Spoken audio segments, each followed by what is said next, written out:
हरे कृष्णा। आप सबको नव संवत्सर की बहुत बहुत शुभकामनाएं। जैसा कि आप सब जानते हैं कि चैत्र मास की जो प्रतिपदा है उससे हमारे वैदिक परंपरा के अनुसार जो नया साल है वो शुरू हो जाता है।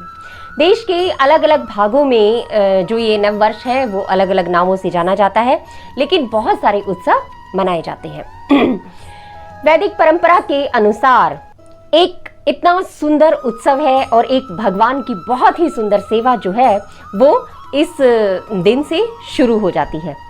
तो आज हम उसी के बारे में जानेंगे कि वो किस प्रकार की सेवा है कि जिसमें हम कोई धन खर्च किए बिना श्री भगवान और उनकी परम भक्त की सेवा बड़ी ही आसानी से कर सकते हैं।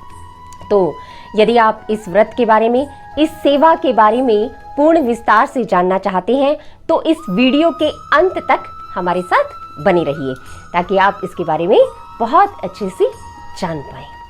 तो आइए आरंभ करते हैं। ये उत्सव है श्रीमती तुलसी महारानी और श्री शालिग्राम जी के जलदान का। ये उत्सव तब शुरू होता है जब सौर कैलेंडर के हिसाब से हमारा जो है पहला महीना शुरू होता है।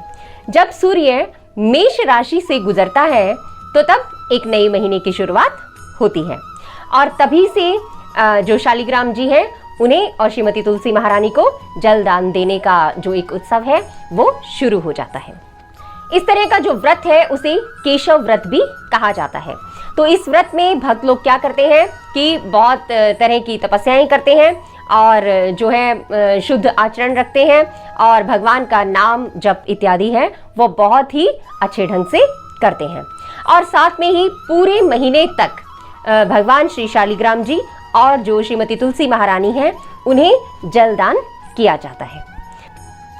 ये जो जलदान देने की क्रिया है इसको यदि हम समझना चाहें तो हमें वो उस कथा, उस लीला के बारे में जानना होगा जो श्रीमती तुलसी महारानी और भगवान श्री शालिग्राम जी के मध्य है।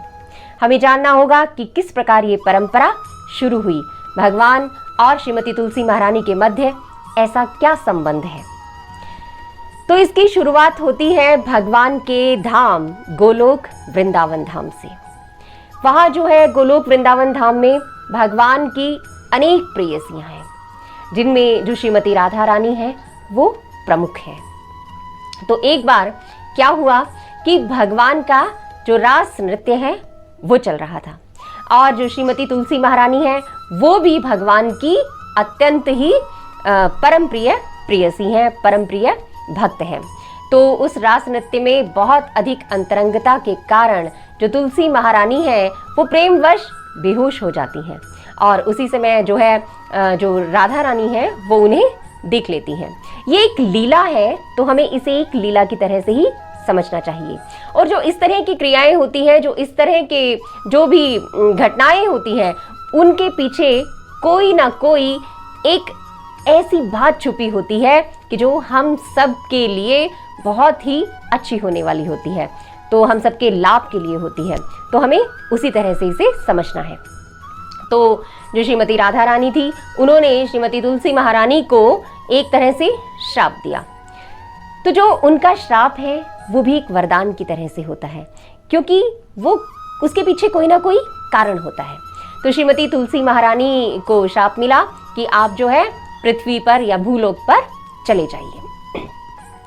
इस तरह से जो श्रीमती तुलसी महारानी थी वो वृंदा देवी के नाम से इस भूलोक पर आ गई। अब जो है कि वृंदा देवी भूलोक पर तो आ गई लेकिन उन्हें जो है भगवान का स्मरण बना रहा और वो हमेशा चाहती थी कि जो भगवान है वो उन्हें पति के रूप में प्राप्त हो, यानी कि जो श्री भगवान है उन्हें पत्नी के रूप में स्वीकार कर लें। और इसके लिए वो बहुत तपस्या जो है उन्होंने करनी आरंभ कर दी। इसी के साथ क्या होता है कि गोलोक वृंदावन धाम में एक सुदामा नाम के गोप होते हैं, वो भगवान का ही अंश विस्तार होते हैं।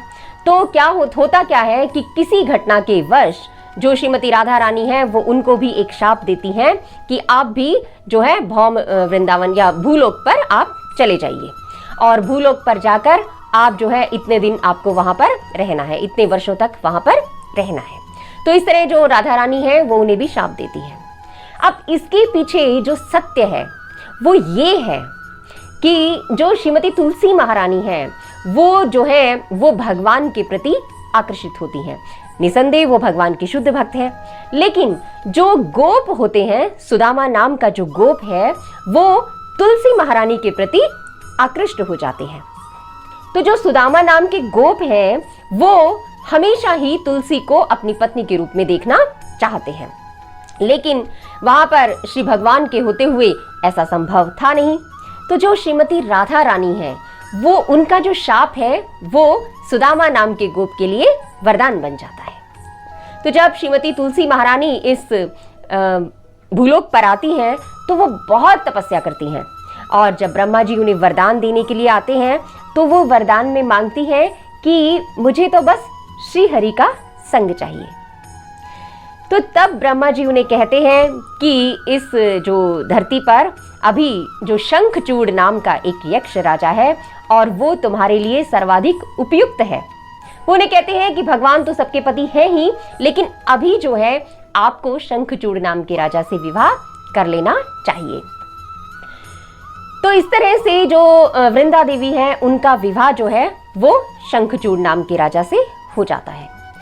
अब जो शंखचूड़ है वो तो बहुत बलशाली और शक्तिशाली होते हैं, तो अपनी शक्ति के कारण वो जो समस्त देवता हैं उनको वो प्रताड़ित करते हैं और सारे देवता उनसे बहुत दुखी हो जाते हैं।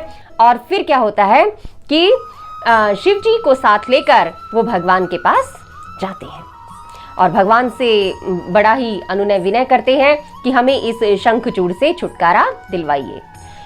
वो कहते हैं कि जो शंखचूड़ है वो तो अजय है, उसको तो हरा पाना बहुत मुश्किल है, कि हम क्या करें, हमें कुछ समझ में नहीं आ रहा है। अब जो श्री भगवान है वो तो पूर्ण रूप से ज्ञाता है, सर्वज्ञ हैं, वो उन्हें तो सब कुछ ज्ञात है। वो कहते हैं कि ये जो शंखचूड़ है इसकी अपनी शक्ति तो है ही, लेकिन साथ ही साथ इसकी जो पत्नी है वो परम तपस्विनी है और वो पतिव्रता है। तो उसके पतिव्रता धर्म के कारण ये जो अजय बन गया है। तो यदि इस शंखचूड़ को परास्त करना है, यदि इसे छुटकारा पाना है, यदि इसे हराना है, यदि इसे मारना है, तो इसकी पत्नी का जो पतिव्रत धर्म है उसे नष्ट करना होगा। अब ये कौन करेगा? ये तो श्री भगवान ही कर सकते हैं, क्योंकि जो श्री भगवान है वो सबके पति हैं। श्री भगवान ही एकमात्र पति हैं सभी जीवों के, बाकी सब तो प्रकृति है।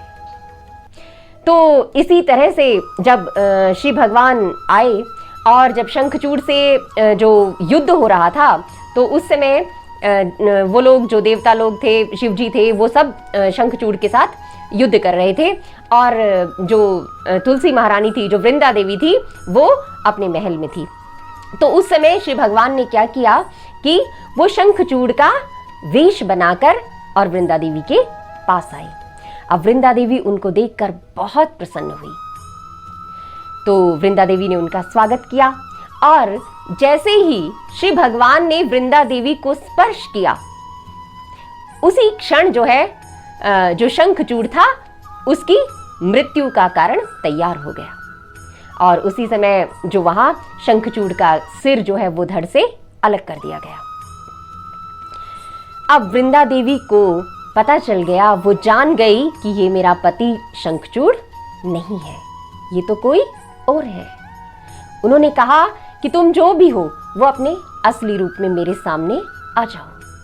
अब भगवान के पास और कोई रास्ता नहीं था, भगवान जो है वो अपने रूप में सामने आ गए। तो वृंदा देवी ने कहा, ये आपने क्या किया? मैं भी आपकी इतनी बड़ी भक्त हूं और जो मेरा पति है वो भी आपका इतना बड़ा भक्त है, तो आपने ये ठीक नहीं किया। आपका जो हृदय है वो तो पत्थर जैसा है, आप तो एक शिला की तरह से हो, उसमें संवेदनाओं का कोई स्थान नहीं है। तो इस तरह से तुलसी महारानी ने उन्हें बहुत कठोर वचन कहे। तुलसी महारानी ने कहा कि आपके जो ये सुंदर रूप है ये मुझे स्वीकार नहीं। आप एक शिला की तरह से हैं, आप एक पत्थर की तरह से हैं, तो मैं चाहती हूं, मैं आपको शाप देती हूं कि आप पत्थर ही बन जाइए।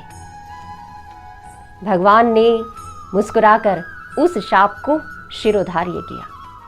भगवान ने कहा कि तुलसी, जो भी मैंने किया, हे वृंदा, जो भी मैंने किया वो आपकी प्रसन्नता के लिए किया। आप ही तो चाहती थी कि मैं आपका पति बनूं, तो इसलिए मैंने जो भी अभी ये कार्य किया वो इसीलिए किया है कि ताकि जो शंखचूड़ है उसका भी समय पूरा हो जाए, क्योंकि वो तो गोलोक वृंदावन धाम का एक गोप है और इस पृथ्वी पर एक शापवश वो अपना समय पूरा कर रहा है। तो जब तक उसकी मृत्यु नहीं होगी तो वो गोलोक वृंदावन धाम वापस कैसे जाएगा। और जो आप भी हैं, आपका भी जो शाप का समय है वो पूरा हो जाए और आप जो है मेरी पत्नी के रूप में, मेरी प्रेयसी के रूप में हमेशा मेरे साथ रहें। तो इसीलिए मैंने ये लीला जो है वो की है। इस तरह भगवान ने वृंदा देवी को समझाया। तो अब जो है भगवान ने कहा कि आप भी जो है गंडकी नदी के रूप में हमेशा रहेंगी और जो आपके केश है वो तुलसी वृक्ष के रूप में बन जाएंगे। तो इस तरह जो तुलसी महारानी थी, जो वृंदा देवी थी, वो गंडकी नदी के रूप में परिवर्तित हो गई और उसमें जो पाए जाने वाले पत्थर हैं वही शालिग्राम शिला के रूप में होती है। तो जो वो शालिग्राम शिला है, वहाँ उस जो नदी है, नदी में कुछ कीड़े पाए जाते हैं। तो वो कीड़े जो हैं उन पत्थरों को खा खा कर कुछ उनमें निशान बना देते हैं। मतलब इस चीज से हम समझ सकते हैं कि जो पत्थर है वो विशेष है, इनमें प्राण है। क्योंकि किस चीज को खाया जाता है? निर्जीव चीज को तो खाया ही नहीं जाता। जीवो जीवस्य जीवनम, जीव ही जीव का जीवन है, तो सजीव चीज को ही खाया जाता है। तो वो जो पत्थर है, जो शालिग्राम शिला है, उनमें प्राण है। तो जब वो कीड़े जो हैं, कीट हैं, उनको खाते हैं तो फिर उनके ऊपर कुछ अलग अलग तरह की आकृतियां बन जाती हैं। और जो विद्वान हैं, जो भक्त हैं, वो कुछ उन चिन्हों के आधार पर ही उन शालिग्राम शिला का नामकरण करते हैं। और जो शालिग्राम शिला है उनका एकमात्र श्रृंगार है श्रीमती तुलसी महारानी की पत्तियां, उनकी मंजरियां। इस तरह से जो तुलसी महारानी है वो सदैव शालिग्राम शिला के साथ रहती हैं। भगवान ने तुलसी महारानी को कहा कि चाहे मैं पत्थर बन जाऊं, लेकिन फिर भी जो आप हैं वो हमेशा मेरे साथ रहेंगी। तो इतनी सुंदर, इतनी सुमधुर लीला है ये। तो इस तरह भगवान का जो शालिग्राम रूप है वो इस भौम वृंदावन पर हमारे लिए प्रकट हुआ और साथ में प्रकट हुई श्रीमती तुलसी महारानी। तो अब जो समय ये शुरू होता है, जब सूर्य जो है मेष राशि में आता है, तो तब ये समय जो शुरू होता है, तो उस समय क्या होता है कि भगवान का जो शिला का रूप है तो उन्हें बहुत अधिक जो गर्मी है वो लगनी शुरू हो जाती है। तो उस समय क्या होता है कि भक्त लोग क्या करते हैं, उनके ऊपर एक घड़ा लेते हैं और घड़े के नीचे छेद कर दिया जाता है और उस छेद में से बूंद बूंद करके जो जल है वो शालिग्राम शिला के ऊपर टपकता रहता है, और ताकि उन्हें जो शीतलता है वो मिलती रहती है। और जो तुलसी महारानी है वो तो उनके साथ ही रहती हैं।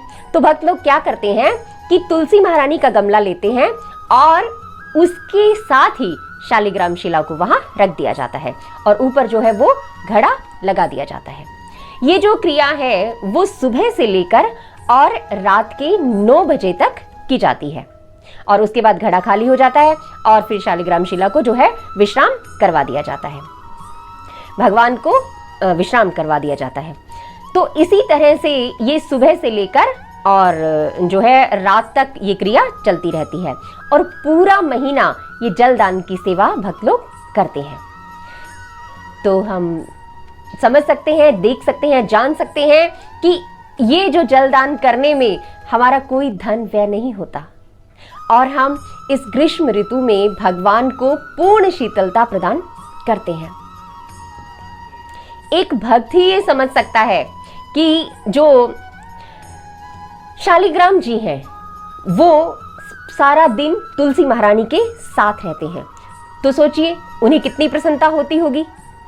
और ये सोचिए कि जब वो जल की एक एक बूंद जो है वो शालिग्राम शिला के ऊपर गिरती है तो और बाद में वो तुलसी महारानी की जड़ों में जाती है, तो भगवान को समर्पित वो जो जल है, वो अमृत जल है, उसे पाकर श्रीमती तुलसी महारानी कितना प्रसन्न होती होंगी।